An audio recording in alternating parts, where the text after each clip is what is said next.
So Chris Jericho, during his podcast, Talk is Jericho, revealed that TNT had a problem with the surprise reveal of Sting. Now, this is what he said.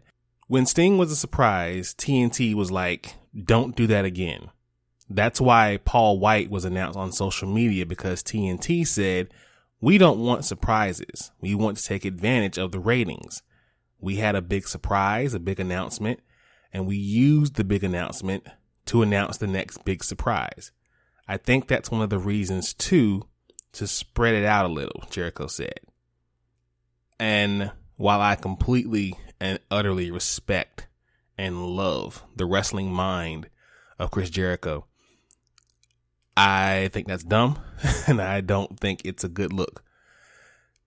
Social media has ruined a lot of things, and one of those things that it has ruined is professional wrestling. It's not like the days of old where you could have a surprise reveal and it completely shocked the world. People would say, man, you should have watched Raw last night. You should have watched Nitro last night. You should have watched Dynamite last night. You should have watched NXT last night. You know, whatever the show was, it made you talk about it the next day at the water cooler, at the lockers, or wherever you were, and say, man, you should have saw it. You know, it's really the big reason why a lot of big reveals flopped in WWE. You all remember when the night after Mania, Brock Lesnar came back, and while there was pop, it wasn't the pop that it could have been, because social media it leaked everything out. Everyone already knew about it. It's the reason why the Sting reveal was so big and it was so organic, because we just saw it. We didn't know about it. We didn't know it was going to happen. We heard rumors, but we didn't really know for sure. And I think that's why it was amazing. But, you know, I feel like TNT has it wrong. You know, they should want to have the big reveal and not announce it on social media first. The fact that, you know, it's kind of like this. You watch a wrestling show and you do things like this, and it makes the fan believe, okay, if I don't watch this show, I'm going to miss something. Whereas if you announce it on social media, the fan already knows, and like, oh, that's cool. I saw it on social media. I don't need to watch the program now because I already know about it. I don't know. That's just me and how I think. I'm old school in that way. What do you guys think? Ladies and gentlemen, blurs and nerds, freaks and geeks, this is Do You Speak Geek, episode 72.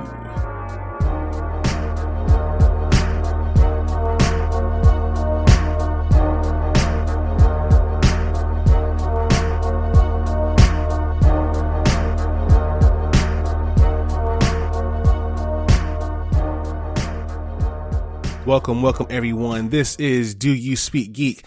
I am your host, Nix. Thank you all for joining me. If you are here for the first time, welcome. And if you are an avid listener, welcome back. This is Do You Speak Geek, the place where we give you the latest and greatest in geek news within the geek and nerd realm. Ah, man, it's been a great week. I will say that. Yeah. Good week all the way around. Shout out to Spreaker. That is the home team. If you are listening to the podcast, we would like you to listen there. But if not, we have several other outlets. Apple Podcasts, Google Podcasts, Stitcher, Spreaker, iHeartRadio, Audible, Spotify. We are everywhere. So please be sure to, while you are there, subscribe and like the podcast. It definitely is appreciated by your boy. DoYouSpeakGeek.com, the place where you can find everything DYSG, from the blogs to the photos to the merch. So please be sure to hit up DoYouSpeakGeek.com. And while you're there, cop a t-shirt. All right. Follow us on social media: Facebook at DYSGFB, Twitter at DYSG_tweets, and on Instagram at DoYouSpeakGeek. YouTube is the only place where you can see the Dono and Daddy Show. We recently dropped a new episode of First Friday Fights. It was the big clash between Darkseid and Thanos. And trust me, people, it is close. So while you are there, Hulk, smash that subscribe, Detroit, smash that like, and ring that bell for all notifications. Leave those comments. We want to know what you guys think. No really big news this week, but we got a lot of news this week. So we're going to jump into it with my favorite portion of the show, Source Wall. Man, you come right out of a comic book. Behold the Source Wall. Can you read, my son? Well, that depends. There is nothing wrong with reading a story and looking at the pictures. Enough said, Stan. Let's jump right into it. The pull list this week: The Flash 768. The retirement of Wally West begins. After the event spanning from DC Universe Rebirth to Heroes in Crisis to Dark Knights Death Metal, the former Kid Flash decides to call it quits. But the current Flash needs his former partner now more than ever. As the fallout from Infinity Frontier hits the Flash, Barry Allen and Wally West must confront the past by way of a Justice League led by Green Arrow. This is a dope book. Wally West is probably a lot of people's favorite Flash, so you may want to read this one. It's pretty good. Power Rangers Unlimited, Heir to Darkness #1. Astronema is one of the most powerful Power Ranger villains ever, and her true origin is revealed for the first time in a one-shot directly connected to the events of Mighty Morphin and Power Rangers. Before she became a Power Ranger, a young girl named Corone was kidnapped by bounty hunters and brainwashed into the assassin known as Astronema by two of the greatest threats in the galaxy, Dark Spectre and Ecliptor. But what is Dark Spectre's true plan? And what does it mean for the new Mighty Morphin and Power Ranger teams? Check this one out. It is definitely a good look. Of course, you know I love Power Rangers in the comics. I wouldn't steer you wrong. Check this one out. Spawn 316. No, not Austin 316. Chain Gang Part 3. A new mission and a new team. She-Spawn, Gunslinger Spawn, Medieval Spawn, and the Reaper. Y'all, I'm telling you, if you are not reading Spawn, what are you doing with your life? You are losing. Seriously, read Spawn. The Source Wall Wednesday pick of the week: The Other History of the DC Universe #3. 1983, Japan. Tatsu Yamashira's life has been taken from her. Her home, her children, her husband are all gone. With nothing left but a burning pain and the sword that stole her family from her, Tatsu begins a long journey of healing, self-discovery, agency, and rebirth. This is the story of Tatsu Yamashiro, the woman known to many as Katana, a hero who became more than the world ever intended for her, ultimately making a family of like-minded outsiders who rallied together for the common good amidst xenophobia and oppression. This series is good, y'all. Trust me. Like, if you want to read some good stuff, John Ridley has been doing his thing, so please check this series out. Indeed, check it out. And finally, we have Silk #1. By day, Cindy Moon is an intrepid reporter for the upstart new media empire Threads and Menaces under her old boss, J. Jonah Jameson. By night, she's Silk, a crime-fighting superhero. But those worlds are about to collide as an investigation into a series of gangland murders puts Silk and everyone she loves in danger. Who is this powerful new player in New York's underworld? Where did she come from? And what is she doing with that strange cat demon? It will take all of Sydney's prowess as a reporter and hero to find the answers and stay alive. Good book, y'all. Trust me, this is one you will definitely love to read. New arc in Silk, so check that out. In Source Wall news, DC Comics is asking fans to vote on various pitches to determine new series. Now, with Future State officially in the books and Infinite Frontier now underway, DC Comics has quite a lot of fans excited about the new books in the future. The publisher has a number of ongoing series, miniseries, and graphic novels on the horizon, and it looks like fans like you and I will soon get an opportunity to help choose one of those. This past Wednesday, DC announced its first ever round robin bracket, which will allow fans to vote on potential series from a number of pitches. While creative teams of none of these series have been announced, actually, the series in question is expected to be published later this year. The bracket represents a wide array of DC Comics' arsenal of heroes and villains, from household names to obscure characters and everyone in between. Now, in order to participate in the vote, fans just need to select their favorite series in a number of head-to-head matchups on Twitter. So you can check out those initial lineups at dccomics.com, also on Twitter at DC's handle.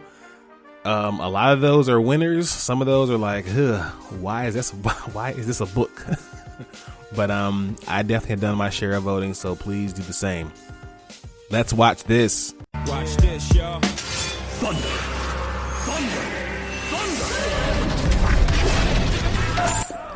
Lannister always pays his debts. Whoa, dude. I am the villain of the story. All right, people, for your TV and movie news, the Obi-Wan Kenobi series has revealed its full cast and announces production start time. The upcoming Obi-Wan Kenobi Star Wars show's full cast has been revealed, along with the show's production start time.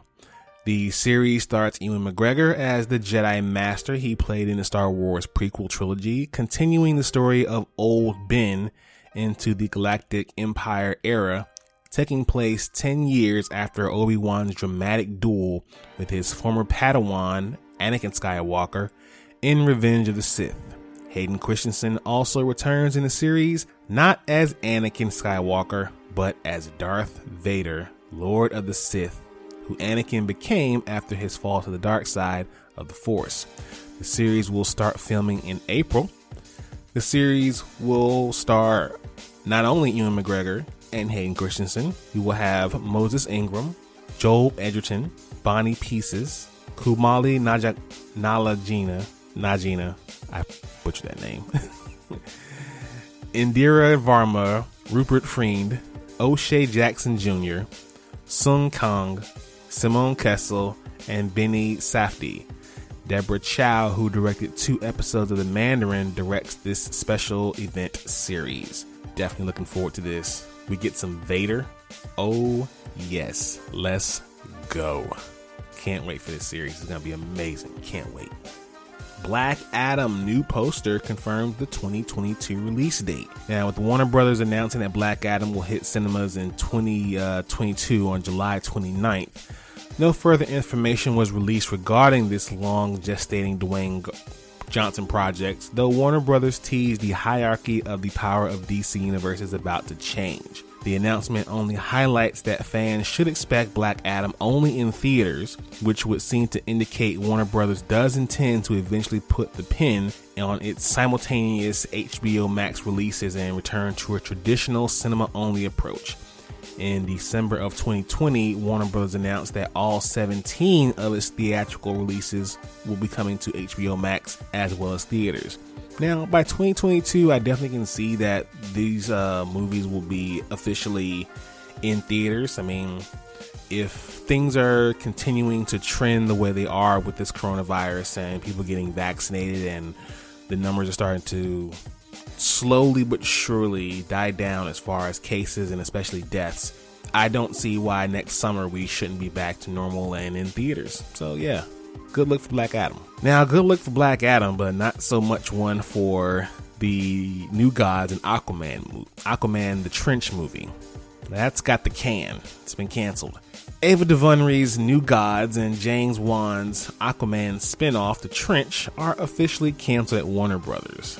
Now, me personally, I'm upset about New Gods because, I love Ava DuVernay and everything she does. But The Trench, yeah, that That should never been even made in the first place. That shouldn't have even been an idea. I mean, who wanted to see that? Who asked for this? As part of our DC's slate, some legacy development titles, including New Gods and The Trench, will not be moving forward. Warner Brothers and DC said in a statement to The Hollywood Reporter, "We thank our partners Ava DuVernay, Tom King, James Wan, and Peter Sandra for their time and collaboration during the process and look forward to our continued partnership with them on other DC stories. While the projects are being frozen for now, The Hollywood Reporter sources indicate that DC Films and Warner Brothers are leaving the door open for future adaptations. DC and Warner Brothers reportedly felt the two films did not fit in DC's next few years of superhero entries and preferred to not leave the production teams in limbo." DuVernay, sorry, I've been saying her name the wrong whole time. It's not DuVernay, it's DuVernay. DuVernay was originally brought on to collaborate with comic book writer Tom King on New Gods, a cast of superpower individuals who emerged after the destruction of the classical gods. But it's okay. It's cool. The Trench, yeah, cancel that all day. New Gods, I was looking forward to that. However, Miss DuVernay is not done. Herself and Jill Blankenship are moving forward with their pilot for Naomi on the CW.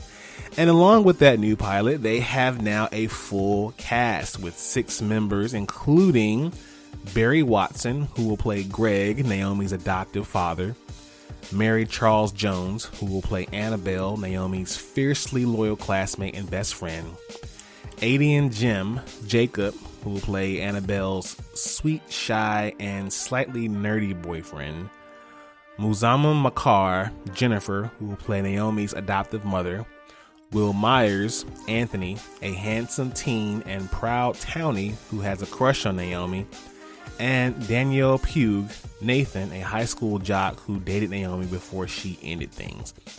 Naomi has also brought on Queen Sugar and Ozark director Amanda Marsalis to helm and co-executive produce the pilot, who has also worked on Westworld, Umbrella Academy, and more.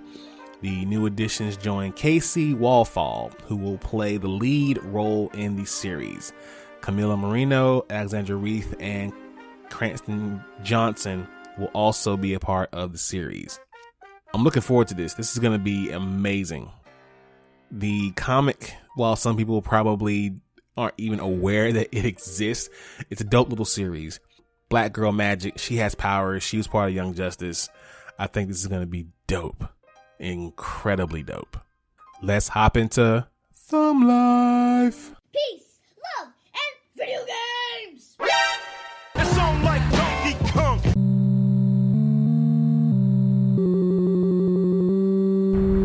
Jackpot. Batman is playing Galaga.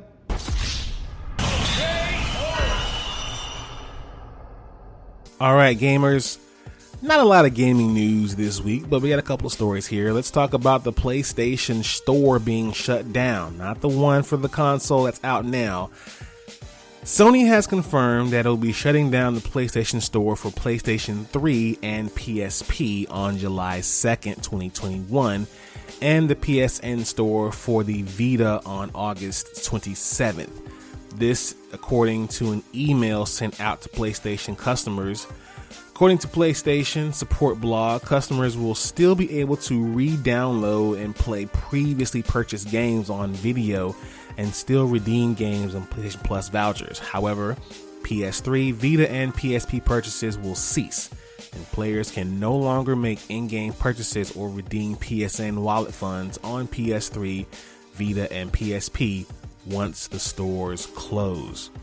Owned content will be accessible through the download list on respective devices, but given the new deadlines, if anyone wants a game for the PS3, Vita, or PSP that they do not currently own, then players will need to purchase those titles before July and August shutdown dates. So, for those of you all still playing legacy Sony devices, you better hop on that before those games are gone.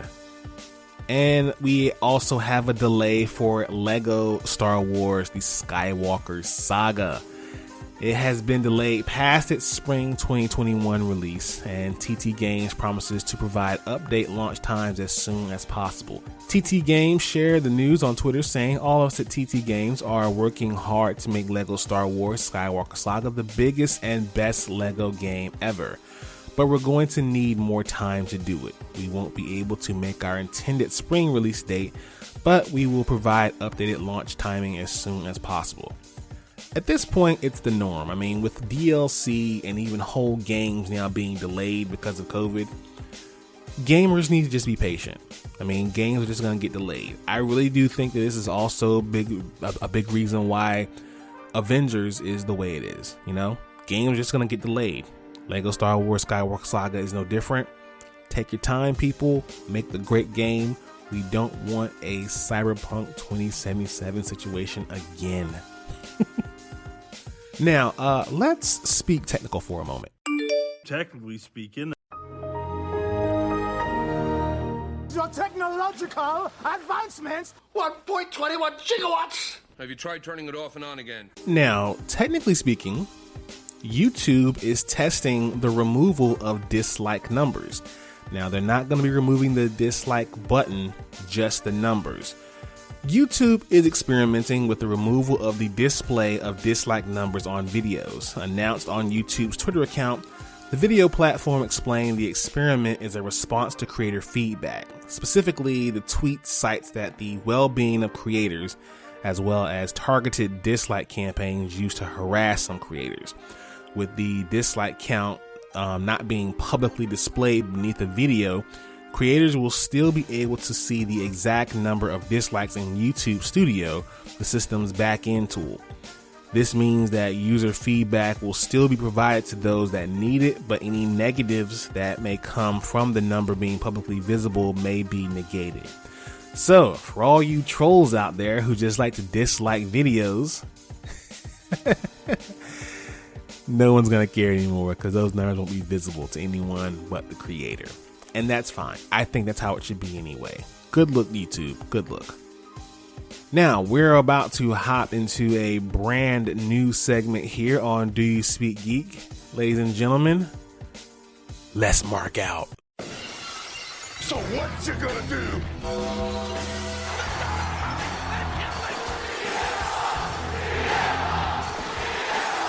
Goodbye and good night. Bang! All right, people. NXT moves to Tuesday night. Now, this is from a Deadline report. Extending a long-term relationship with the WWE, NBC Universal's USA Network has set a multi-year extension of NXT. The live weekly 2-hour show will shift from Wednesday night to Tuesday starting April 13th, which is after WrestleMania. We are incredibly proud of our 3-decade partnership with WWE, and in extending USA's NXT deal, we are further establishing our portfolio as an unrivaled home for quality WWE content, said Francis Berwick, chairman and entertainment networks of NBC Universal. He said quality WWE content. Yeah, okay.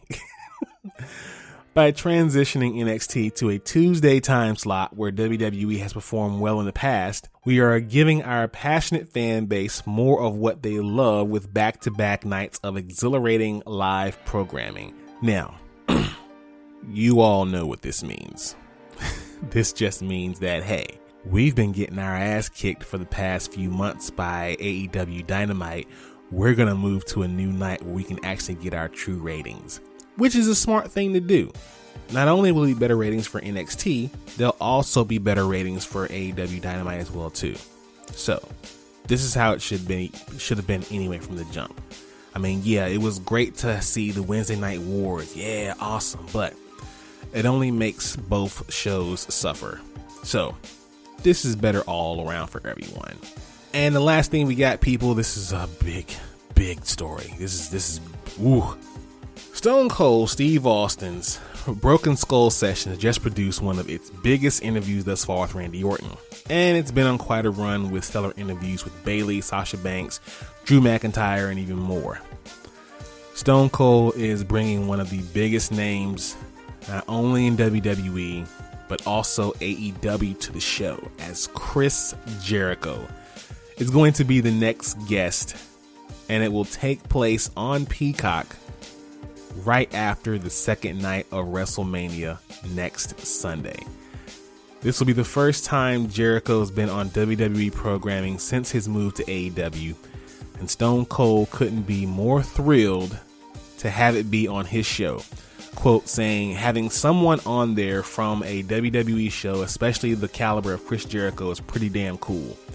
Chris spent almost 20 years in WWE. When you talk about one of the best runs in history of the business, Jericho's name is going to come up. Now, a lot of fans are wondering if they're going to talk about AEW. I feel like it'll be the biggest elephant in the room to try to ignore. With Chris Jericho's pull no punches kind of attitude when it comes to the wrestling business, and Stone Cold being who he is as well too, I don't think they'll have a choice but to talk about AEW. And if this is any indication where there's some sort of a peace, or maybe even in the distant future a partnership or a camaraderie between AEW and WWE, I am all for it. Well, people, that has been the show, and as usual, I'm gonna get out of here. Thank you all for listening. Please, please, please follow the content, subscribe to the content, like the content. Let your boy know what you think about that content. Visit the website, doyouspeakgeek.com. Follow us on social media, Facebook, Twitter, and Instagram. Check out the YouTube channel. Subscribe, like there as well. As always, people, live to play, play to win, win to live. I speak geek. Do you speak geek?